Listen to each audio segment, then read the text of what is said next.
On va ouvrir la parole de Dieu dans Exode 16, verset 13. Pierrette a parlé de nourriture spirituelle. On va parler des 3 types de manne. On peut mettre le visuel, les 3 types de manne que le peuple de Dieu va recevoir dans le désert.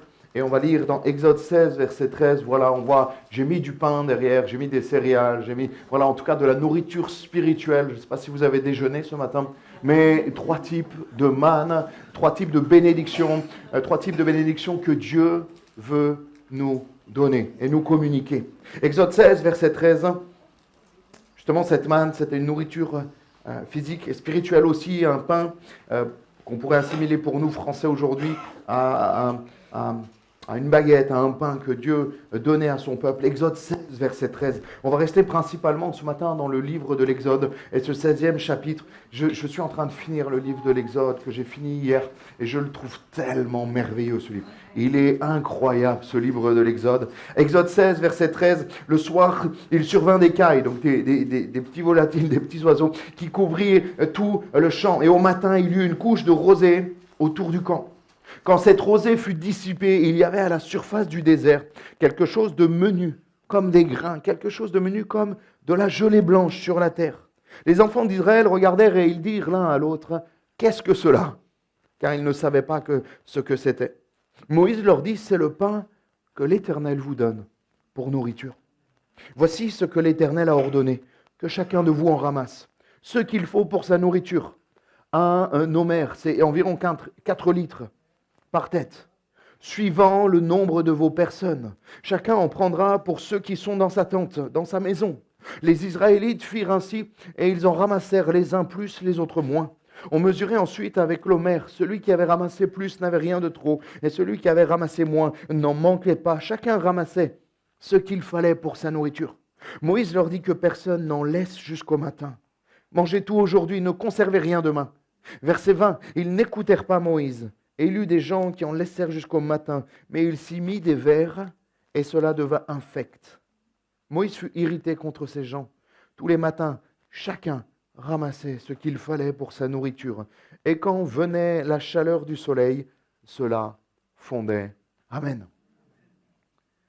On réalise peut-être pas pour nous, Français aujourd'hui, mais Dieu a fait pleuvoir du ciel quotidiennement, à part le jour du sabbat, mais de la nourriture qui faisait tomber du ciel pendant 40 ans pour près de 2 millions de personnes. Est-ce qu'on réalise la grandeur de notre Dieu et la manne quotidienne qui arrive et que Dieu veut nous donner? Est-ce que tu sais que Dieu veut te bénir chaque jour? Est-ce que tu sais que déjà Dieu te bénit chaque matin? Réaliser les bénédictions, la première des mannes, c'est celle-là. C'est celle que Dieu te donne chaque matin. C'est celle que tu dois, j'ai envie de dire, prendre chaque matin. C'est celle que tu dois, quand tu sors de ta tente, quand tu sors de ton lit, te saisir. Et que Dieu te donne déjà. Réaliser les bénédictions quotidiennes de Dieu, que parfois nous ne voyons plus, que parfois nous prenons comme acquis. Mais Dieu nous bénit chaque matin. Et les bénédictions ne sont jamais normales.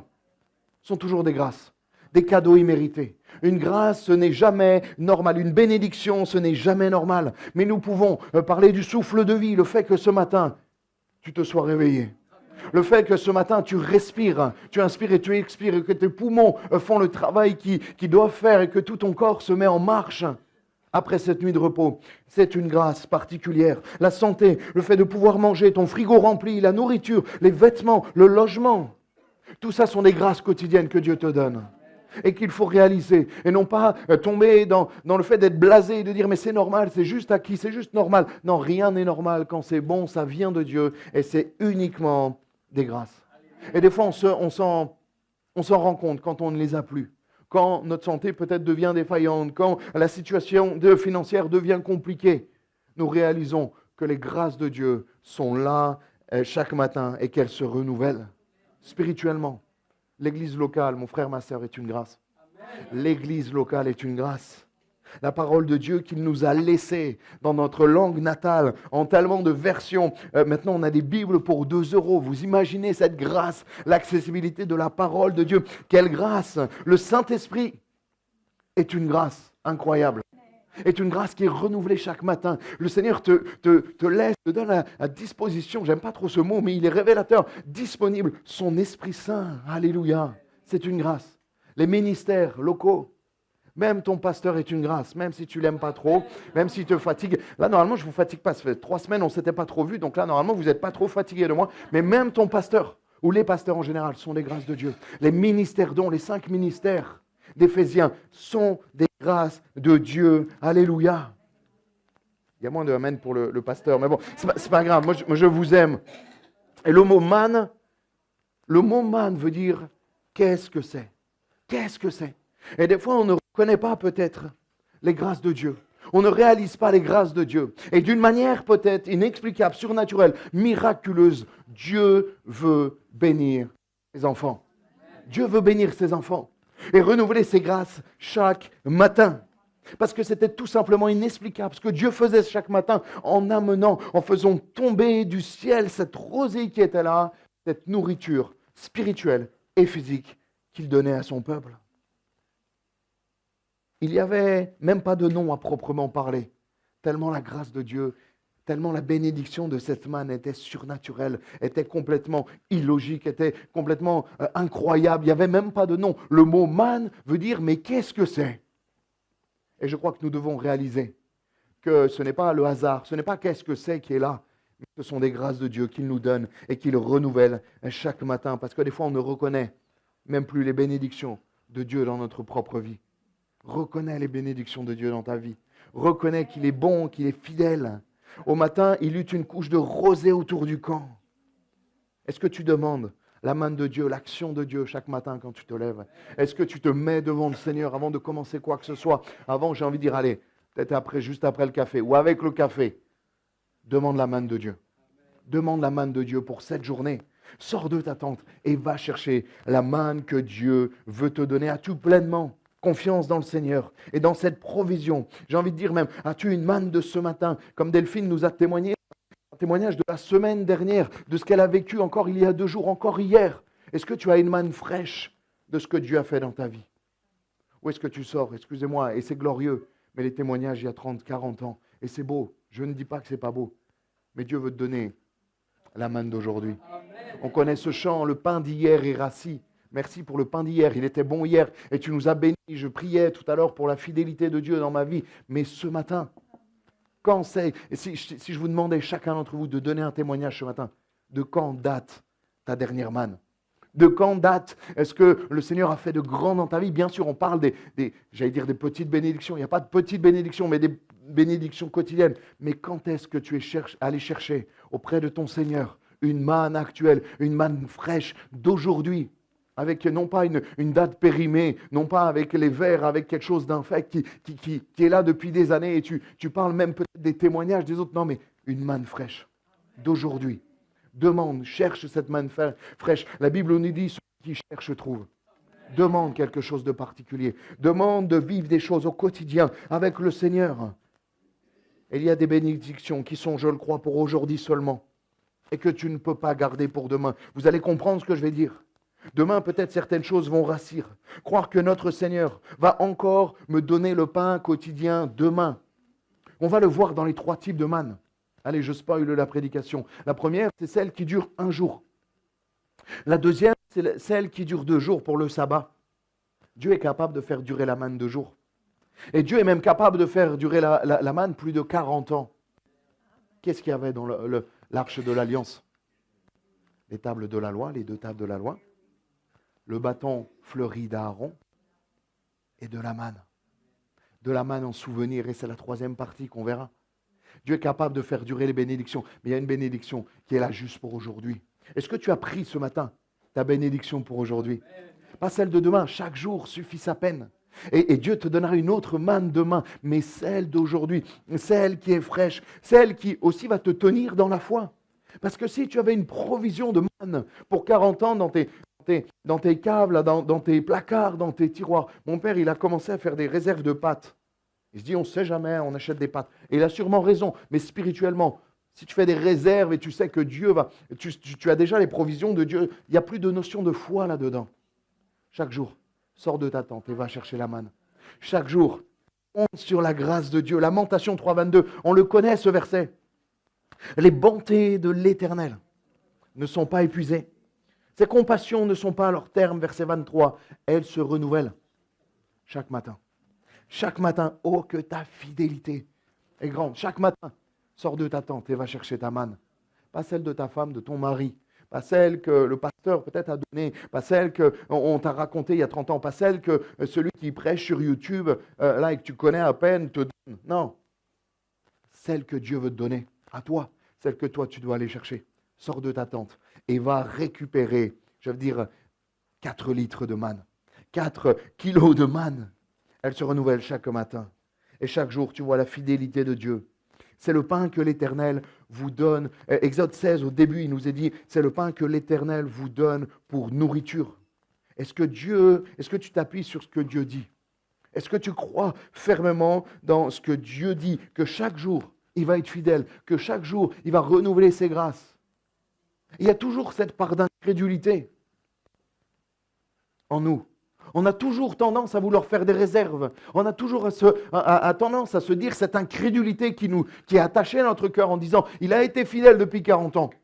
Mais demain, est-ce qu'il y aura toujours la manne quand je vais sortir de la tente ?»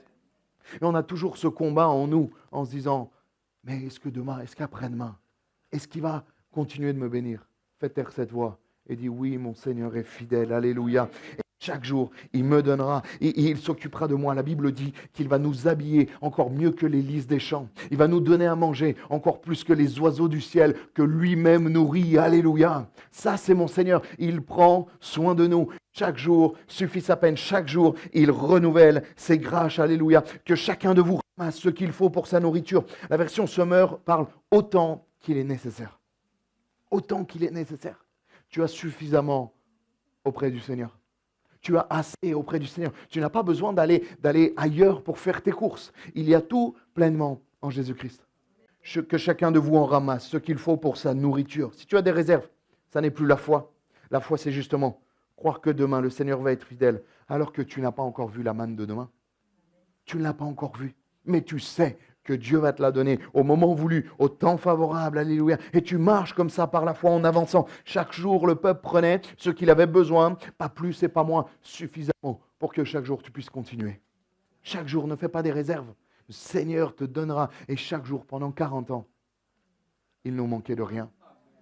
Et ça s'est arrêté le jour où ils sont rentrés dans le pays de Canaan.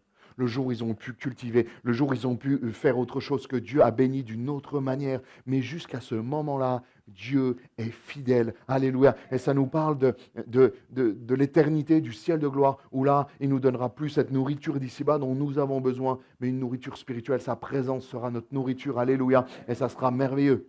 Mais jusqu'à ce moment-là, il va être fidèle. Si toi, tu demeures fidèle, lui est fidèle. Alléluia. Et il choisit de lui donner cette durée de vie de 1 jour, que personne n'en laisse jusqu'au matin. Ils n'écoutèrent pas Moïse et il y eut des gens qui en laissèrent jusqu'au matin, mais il s'y mit des vers et cela devint infect. Le Seigneur veut que nous marchions par la foi. Le Seigneur veut que ce matin, tu puisses marcher par la foi. Comme cette veuve, j'ai envie de dire, qui n'avait plus rien. Comme ces hommes de Dieu qui marchaient par la foi, qui n'avaient rien, même des hommes de Dieu actuels qui n'ont rien du tout. Je me souviens de mon ami Thibaut qui par la foi c'est extrême, je ne vous dis pas de le faire, je ne l'ai même pas fait moi-même, mais qui souvent vide et donnait tout à une association et repartait par la foi. Moi, je lui ai dit, tu es un fou. Dieu il me dit, non, je marche par la foi. Un jour, il lui manquait un pommeau de douche. Comment tu as fait? Tu n'as plus de sous. Ben, il a prié. Et la semaine qui a suivi, il a reçu un pommeau de douche dans sa boîte aux lettres. Que vous me croyez ou pas, c'est ça la provision de Dieu. La providence, les corbeaux qui vont nourrir Élie. On ne s'y attend pas, mais Dieu utilise des moyens surprenants pour pouvoir à nos besoins. Matthieu 6, 33, on le lit ensemble. C'est Jésus qui parle. Cherchez premièrement le royaume et la justice de Dieu. Et toutes ces choses vous seront données par-dessus. Ne vous inquiétez donc pas du lendemain. Ne fais pas des réserves. C'est le monde qui fait des réserves. Car le lendemain aura soin de lui-même. Chaque jour suffit sa peine. Chaque jour suffit sa peine. Chaque jour suffit sa peine. Toi, ce matin, sors chercher ta manne. Demain, tu y retourneras. Après-demain, tu y retourneras. Même sur une jambe à rampant, le Seigneur va te donner la force pour aller chercher ta manne. Alléluia. Chaque jour, que chacun prenne pour ceux qui sont aussi dans sa tente et croient. Alléluia. Et je sens l'Esprit de Dieu. Mais crois que Dieu veut aussi donner pour ta maison, pour tes enfants, pour tes parents, pour ton conjoint, qui lui-même, peut-être ne va pas chercher sa manne, n'est pas au Seigneur. Mais toi, sors de ta tente et prends-en un peu plus peut-être pour ceux de ta tente, mais prends ce que tu as besoin. Le Seigneur va te donner ce que tu as besoin, aussi pour les tiens, aussi pour ta tente. Alléluia. Ça, c'est le premier type de manne. Le deuxième type de manne, c'est pour demain. Dieu va pourvoir, parce que Dieu pourvoit toujours. Il est Jéhovah Jireh, Dieu qui pourvoit. Dieu qui donne en fonction de nos besoins. On prend Exode 16, verset 22. Le 6e jour, ils ramassèrent une quantité double de nourriture, 2 homères, donc 2 fois 4 litres pour chacun. Tous les principaux de l'assemblée vinrent le rapporter à Moïse.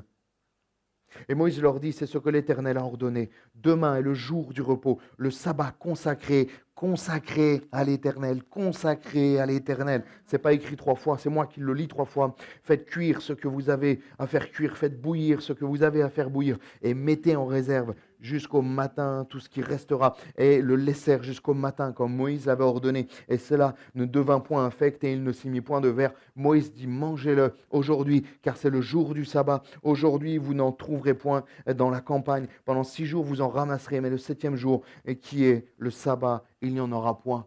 Ça nous parle de tellement de choses consacrées à l'Éternel. Est-ce que tu crois que si tu es capable, avec équilibre, sagesse, mais de donner ton dimanche même au Seigneur, il n'est pas capable de te bénir?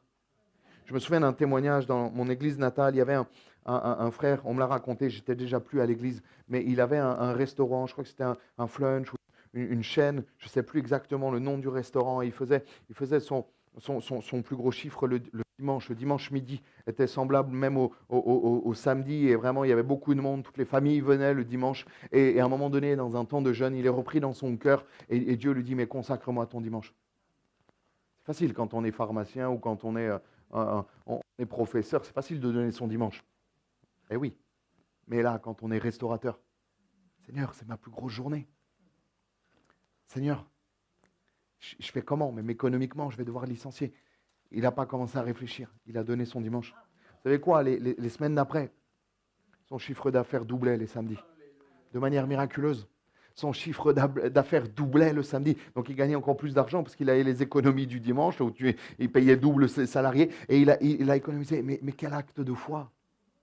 De croire que cette journée est consacrée à l'Éternel. La seule provision qui est faite, c'est Dieu qui l'a fait pour nous quand on consacre quelque chose. Et je crois que c'est aussi dans notre domaine financier, dans la dîme. Je suis en train de préparer une prédication sur ce point-là. Je retardais à le faire parce que souvent il y avait des nouveaux à l'église, et c'est un peu particulier d'un dimanche alors qu'il y a des nouveaux de parler de la dîme. Mais je crois que c'est profondément spirituel. Et d'ailleurs, j'ouvre une parenthèse, mais vraiment vous encourager, vous remercier. Les offrandes sont en augmentation. On est vraiment encouragés. Et c'est pour ça que je vais le faire maintenant, parce qu'on n'a pas besoin.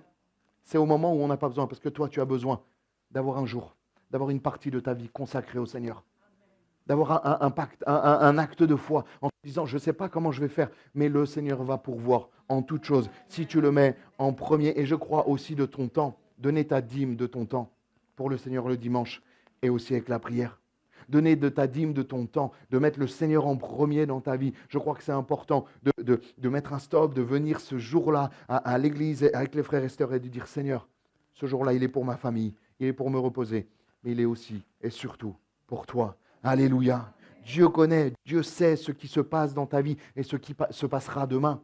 Il sait peut-être que demain tu vas manquer. Il sait que ce 7e jour, il n'y aura pas de manne parce qu'il tient toutes choses entre ses mains. Mais dans sa connaissance, dans le fait qu'il sait ce qu'il t'attend demain. Vous savez que nos vies sont comme des livres ouverts devant Dieu. Il n'a pas de présent, de futur, de passé. Dieu se déplace dans le temps. Un jour est comme 1000 ans, 1000 ans comme un jour. Si vous avez compris ce verset, vous venez me voir. Il a voulu briller les pistes, il a dit, t'inquiète pas, moi le temps, c'est moi qui le gère. Et il gère ta vie, il sait déjà ce qui va t'attendre demain. Mais il a déjà prévu pour demain où il va manquer. Il a déjà prévu pour demain où peut-être tu n'auras pas. Lui va pourvoir d'une manière miraculeuse. Alléluia. Il n'est pas déconnecté de ta vie, de ton agenda, de tes échéances. Il connaît toutes ces choses. Il s'en soucie. Il veut t'aider. Il veut t'équiper à surmonter ces épreuves. Alléluia. Il était connecté.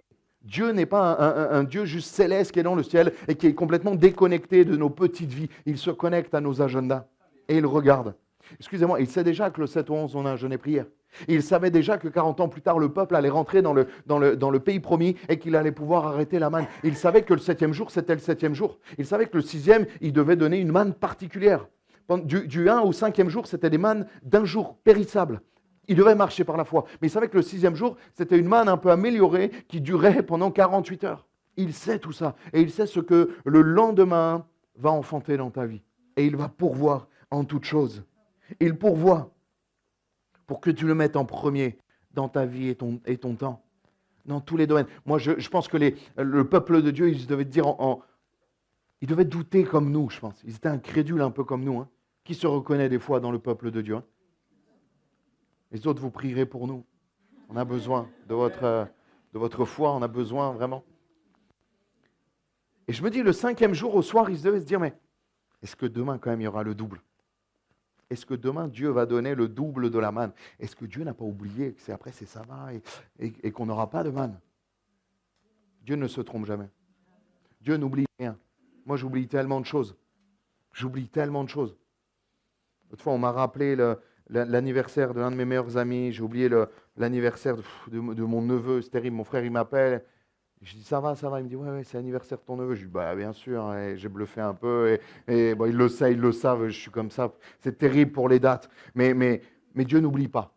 Dieu n'oublie pas. Il pourvoit pour que tu le mettes en premier. Son nom est j'irai. Son nom est je pourvois. Je te donnerai. Ne t'inquiète pas du lendemain. Proverbe 27, verset 1, ne te vante pas du lendemain, car tu ne sais pas ce qu'un jour peut enfanter, mais reste dans la confiance du Seigneur. Ne fanfaronne pas de demain. Demain appartient à Dieu. Mais toi, confie-toi en l'Éternel. Aujourd'hui, ça t'appartient. Et là, tu peux te mettre dans les mains, tu peux te mettre à genoux devant Dieu en disant, Seigneur, tu vas pourvoir. Lui sait que demain te réserve, ce que demain te réserve. C'est pour ça que la veille, il veut te donner plus. Il veut t'équiper pour l'épreuve. Comme il a équipé Delphine, comme il a équipé plusieurs avant l'épreuve. Il nous équipe, il nous fortifie. Et même dans l'épreuve, il est là. Par la manne qu'il a pourvu la veille, il est là. Le jour du sabbat, le jour où peut-être il manque, il est là. Alléluia. La manne n'était pas seulement physique, elle était surtout spirituelle. Les cailles, les grands spécialistes, tous ces volatiles qui étaient là, ils peuvent expliquer. Humainement, il y a des grandes migrations de cailles. Et ça, bien sûr, il y a une part miraculeuse parce que la période a coïncidé et le nombre, ok. Mais je veux dire, elles peuvent plus scientifiquement s'expliquer. La manne, il n'y a rien qui l'explique. La manne, encore plus pour ce nombre de 2 millions de personnes. Et tous les jours, ça suivait. Au fur et à mesure qu'ils avançaient dans le désert, la manne suivait. Il y avait quelque chose de providentiel, de céleste. Et 1 Corinthiens 10 parle de cette manne. Dans le Nouveau Testament, des années et des années après, la Bible se rejoint de partout. Il est dit, frères, Paul va dire aux Corinthiens, je ne veux pas que vous ignoriez que nos pères ont tous été sous la nuée, qu'ils sont tous passés au travers de la mer, qu'ils ont tous été baptisés en Moïse, dans la nuée, dans la mer. Il est magnifique ce texte. Verset 3, qu'ils ont tous mangé le même aliment spirituel. Paul va parler d'un aliment spirituel. Qu'ils ont tous bu le même breuvage spirituel. Qu'ils buvaient à un rocher spirituel, qui les suivait, et ce rocher était Christ. Ce rocher était Christ. La manne vient de Christ. Attends, mais Christ, c'est dans le Nouveau Testament. Non, Christ, c'est l'Éternel dans l'Ancien Testament. Dieu le Fils, il était déjà là. Et il est le pain de vie, on finira par ça, mais il est le pain de vie, alléluia. Il est cette manne, on n'est plus dans le désert, on n'est plus dans des tentes, on va plus se lever chaque matin mais pour aller le chercher dehors dans le désert, dans le sable. Mais chaque matin, on va se lever dans notre appartement, dans notre maison, et on va aller chercher le pain spirituel que Dieu veut nous donner, alléluia. Et même si ce miracle contenait tous les besoins nutritifs pour la vie, le développement d'un homme, sa santé, et même les jeunes qui grandissaient comme ça, il contenait surtout tout ce dont avait besoin un homme et une femme dans le domaine spirituel. Tu as tout pleinement en Jésus-Christ. Il est ta nourriture dès le matin. Cherche ta manne. Cherche ta manne. Ferme ta porte si de la chambre, s'il y a du bruit dans ta maison et cherche ta manne. Va chercher ta manne. Va chercher ta manne. Mets-toi devant le Seigneur. Prie. Mets-toi à genoux. Lève les mains pour le Seigneur. Mets de la louange sur ton téléphone. Peu importe. Mais cherche ta manne. Va chercher ta manne chaque matin. Va remettre ta vie entre les mains du Seigneur chaque matin. Le soir, remercie-le. Une fois, j'aime bien, le soir avant de me coucher, de me mettre à genoux devant le lit et de dire, Seigneur, encore une fois, tu as été fidèle. Tu as été bon. Seigneur, merci pour cette journée. Merci pour ce que tu m'as donné. Merci pour ce que tu ne m'as pas donné. Mais Seigneur, tu es tellement bon. chapitre 16, verset 4 de l'Exode, l'Éternel dit à Moïse, « Voici, je ferai pleuvoir pour vous du pain du haut des cieux. » Je ferai pleuvoir du pain du haut des cieux, une nourriture spirituelle. Le peuple sortira et ramassera jour par jour. Allez le chercher, sortira et le ramassera. Il y a une action, mon ami. Il y a une action. Même si ça tombe du ciel, ça ne tombe pas dessus. Il faut aller le chercher. Il faut aller le chercher, il faut aller le recueillir, il faut aller le cueillir. Le Seigneur le donne à disposition, mais c'est à nous de nous en saisir. C'est à nous d'aller le chercher, de le vouloir, la quantité nécessaire, afin que je le mette à l'épreuve et que je vois s'il marchera ou non, selon moi, la quantité nécessaire pour aujourd'hui. Pour que tu marches encore jour après jour, par la foi. La manne chaque jour, c'était une mise à l'épreuve de notre foi par rapport à la fidélité de Dieu. Alors qu'on sait qu'il a été fidèle tellement de fois, on a toujours cette petite voix, cette incrédulité au fond de notre cœur qui nous dit, mais est-ce que demain il sera encore là? Fais taire cette voix et dis, mon Seigneur est vivant, mon Rédempteur vit. Et chaque jour, il sera là. Amen. Et enfin, la troisième partie que je voulais voir avec vous. Vous êtes toujours là? Alléluia. La manne pour les générations futures. La bénédiction et la foi se transmettent. Toi, parents, grands-parents, oncles et tantes, frères et sœurs, j'ai envie de dire, tu as une responsabilité, celle de transmettre la foi et la bénédiction. Tu as une responsabilité. Les parents, je peux entendre amen. Tu as une responsabilité d'amener tes enfants à l'école du dimanche pour qu'ils entendent la parole. Je le dis souvent, ce n'est pas à 14, 15 ans, 16 ans qu'il faudra se réveiller, mon ami. Je le dis avec beaucoup d'amour, un petit pic quand même. Mais combien de parents, de mamans, de papas, je vois dans mon bureau en pleurs et disant mais mon fils, ma fille part dans des voies, elle a un copain, elle fait n'importe quoi, elle ne prie même plus, elle ne lit plus la Bible, mais dès le matin. Moi, je parlais, hier j'étais à un mariage, il y avait mon neveu de 4 ans, et il me parlait de l'histoire de Noé, il me parlait de David qui combat Goliath, 4 ans, et c'est tellement beau. Lamia Nassera était en colonie, elle nous disait que les enfants de 4 ans, ils allaient à l'infirmerie, mais ils disent, mais t'inquiète pas, on a déjà prié entre nous, à 4 ans. Mais ça se cultive, ça se cultive. Là, les enfants, faut lire la Bible avec eux. Vous n'allez peut-être pas leur faire une étude biblique sur l'Apocalypse, hein, sur les 7 trompettes. Laissez-la ça pour plus tard, même moi j'ai du mal à comprendre. Mais parlez-leur de l'amour du Père. Parlez-leur de... Je ne vous dis pas de leur passer la passion du Christ tous les soirs avant de s'endormir. Mais parlez-leur, de l'amour de Jésus. De cet homme à la croix qui a donné sa vie par amour. De cet acte d'amour de Noé, tout ramène à Jésus de toute façon. Vous parlez de David, vous parlez de Noé, vous parlez de Moïse, vous parlez d'Abraham. Tout ramène à Jésus. Mais vous avez une notion et une responsabilité devant Dieu pour vos enfants, vos petits-enfants, vos neveux et nièces, de leur parler du Seigneur. La plus grande inquiétude, si je peux dire que ça comme ça, comprenez ce que je veux dire de Dieu dans l'Ancien Testament. Inquiétude pas contre lui, mais pour le peuple. C'était que le peuple oublie. C'était que le peuple oublie. Il luttait contre l'idolâtrie et contre l'oubli, mais souvent c'est lié. Verset 32, Moïse, voici ce que l'Éternel a ordonné, qu'un homère, donc une quantité de 4 litres, une quantité quotidienne, qu'un homère rempli de manne soit conservé pour vos descendants, afin qu'ils voient le pain que je vous ai fait manger dans le désert, après vous avoir fait sortir du pays d'Égypte. Dieu a dit lui-même à Moïse, mais prends de la manne, prends une quantité quotidienne pour une personne et mets-la dans l'arche de l'Alliance. Et elle, 40 ans après, 50, 60, des années, des décennies après, elle n'a pas pourri, elle n'est pas infectée, elle n'est pas remplie de vers, elle est toujours belle, elle est toujours bonne comme au premier jour, parce que c'est la fraîcheur de l'Évangile qui doit être transmise à nos enfants, à nos petits-enfants, à nos neveux, nos nièces, à nos grands-parents même, je le crois. Mais la transmission de génération en génération de la bonne nouvelle de l'Évangile, c'est important et c'est ta responsabilité en tant que parent et en tant que grand-parent de prier pour ça. Et d'initier, de parler, d'offrir des petits livres. Il y a tellement de choses aujourd'hui pour parler du Seigneur Jésus-Christ dans tout l'Ancien Testament. La notion de transmission, de la bénédiction est tellement présente. Dieu ne veut pas que le peuple oublie tout ce qu'il a fait pour eux et que les générations suivantes se détournent de lui. Mais au contraire, qu'ils sachent ce que Dieu a fait pour leur famille. Et Dieu va même instaurer notamment 3 fêtes.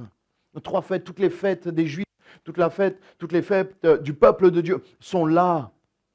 uniquement pour rappeler ce que Dieu a fait à des moments particuliers, notamment la manne, notamment la sortie d'Égypte. Et on va rentrer, Jérôme il me disait, on va rentrer là dans les fêtes juives et on n'est plus sous la loi. Mais tout ça nous rappelle que nous aussi on ne doit pas oublier ce que Dieu a fait dans nos vies.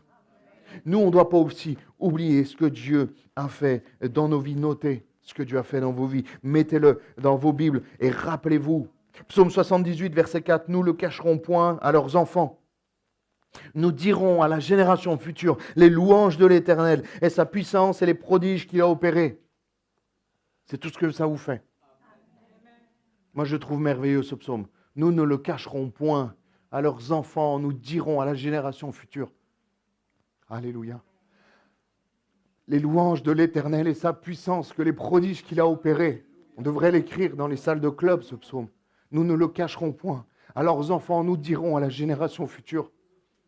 Les louanges de l'Éternel et sa puissance et les prodiges qu'il a opérés. Si le Seigneur a fait pour vous de grandes choses, tu ne peux pas le cacher pour tes enfants. Tu peux pas. Moi, j'ai de la peine et je vous l'ai dit. J'ai dans ma famille quelqu'un qui a pris le baptême et il a pris avant moi. Et je me souviens, quand il s'est marié, il ne l'a même pas dit à sa fiancée. C'est mon frère qui lui a annoncé. Ça m'a meurtri, ça m'a blessé. Je me suis dit, mais c'est même pas important pour toi de dire que tu t'es engagé avec le Seigneur, même si tu l'as renié. Mais c'est même plus important pour toi que tu ne le transmettes pas. Transmets ce que Dieu t'a donné. Transmets ce que Dieu a fait pour toi. Que même dans l'épreuve, dans le désert, pendant 40 ans, Dieu a été là.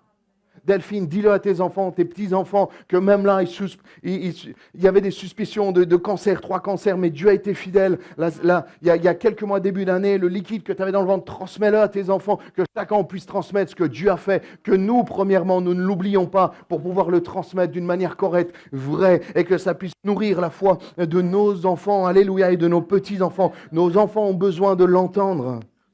Ils n'ont pas besoin d'entendre que tout a été facile, on est déjà au ciel sur un petit nuage. Mais même dans les difficultés, et ils vous voient, et ils vous observent. Comment réagis-tu? Est-ce que tu t'affoles ou est-ce que tu te mets à genoux? Est-ce que tu râles ou est-ce que tu te mets à genoux? Est-ce que tu cherches sur ChatGPT ce qu'il faut faire? Ou est-ce que tu lis dans la parole? Qu'est-ce que Dieu dit pour cette situation? Dieu, parle-moi, j'ai envie de savoir ce qu'il faut faire. Seigneur, je ne comprends pas ce qui se passe dans mon corps, dans cette maladie, dans cette épreuve, dans ces finances compliquées, dans ce travail, dans ce logement. Mais Seigneur, prie devant tes enfants. Prie. Amène-les sur le canapé et dire ce soir on éteint la télé, on va prier pour la situation de la famille. Qu'ils aient 2, 3 mois, 1 an, 4 ans, 20 ans. Mets-les en prière. Mets-les en prière. Alors que la manne ne se conservait pas pour le lendemain, à part celle du sabbat, elle s'infectait. Là, Dieu donne une manne qui se conserve plus de 40 années. Ça nous montre les choses, notamment que Dieu, que nous ne devons pas oublier, que nous devons transmettre à nos enfants, aux générations futures. Et j'ai bientôt fini. Et je vais rappeler Vincent à la louange, au piano, en fond.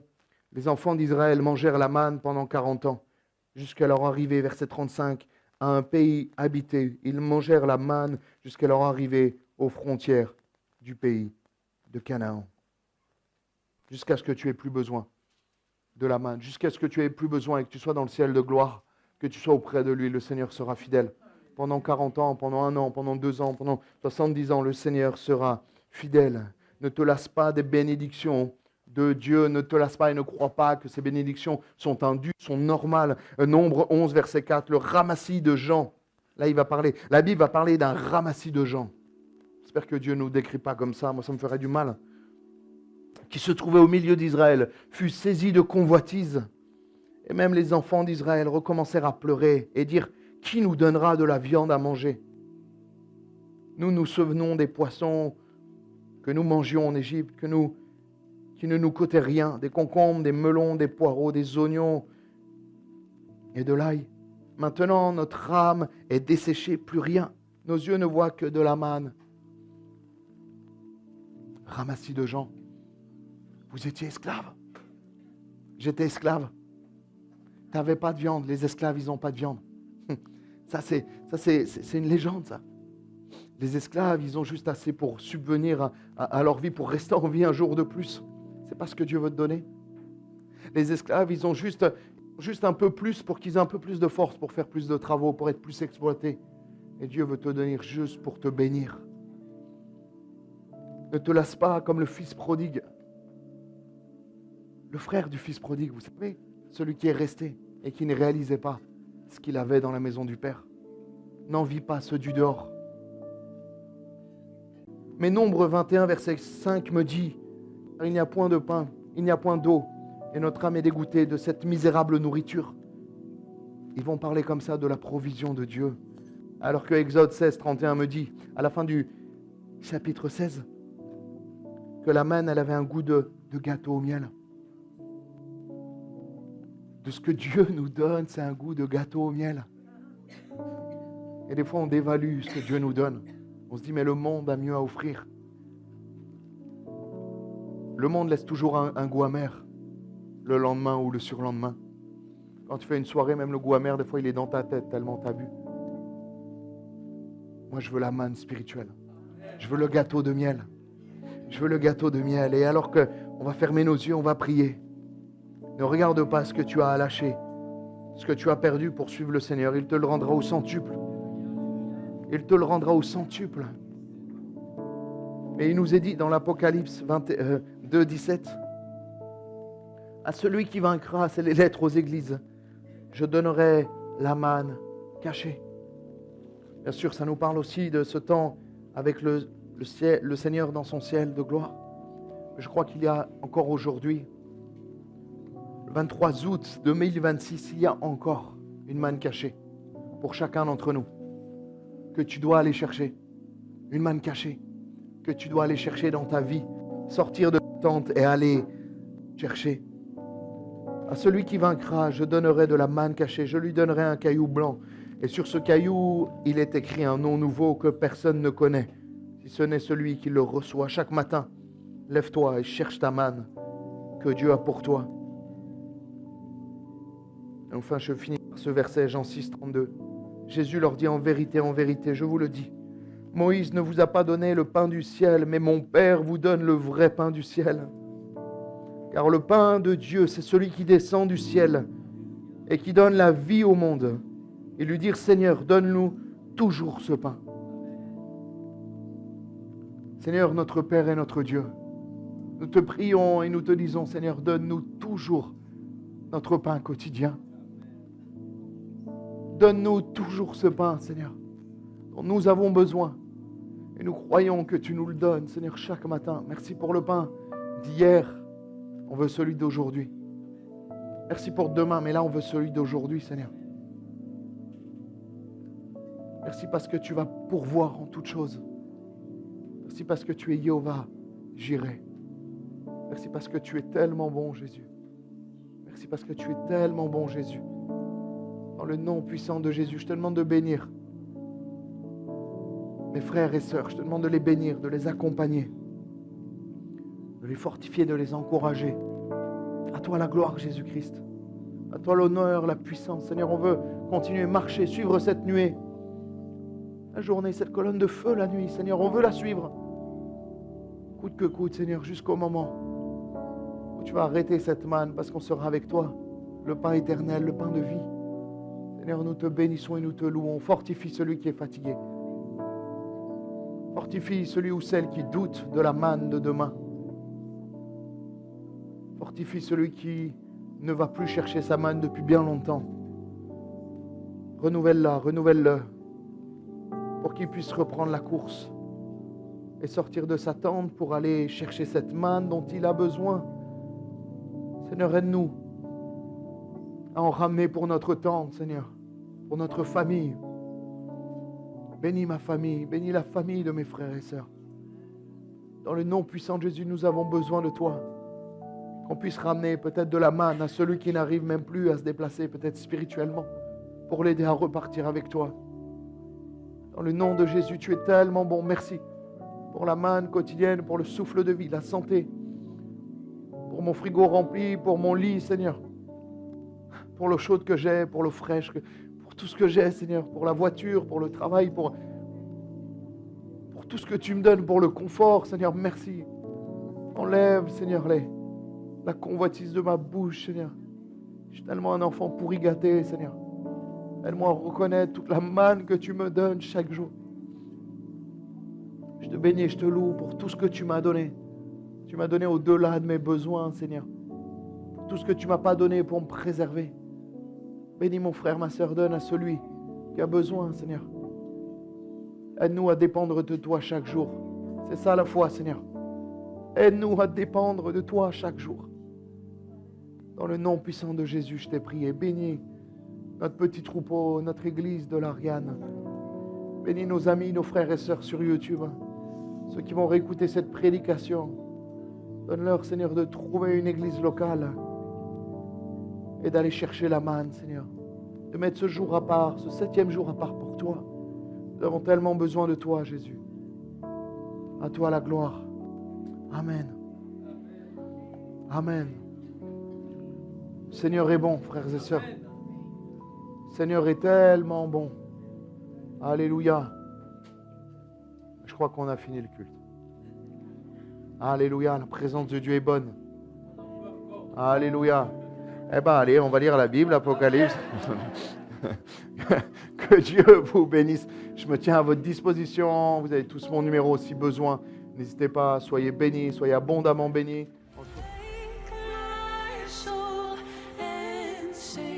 Sing his praise aloud. Sing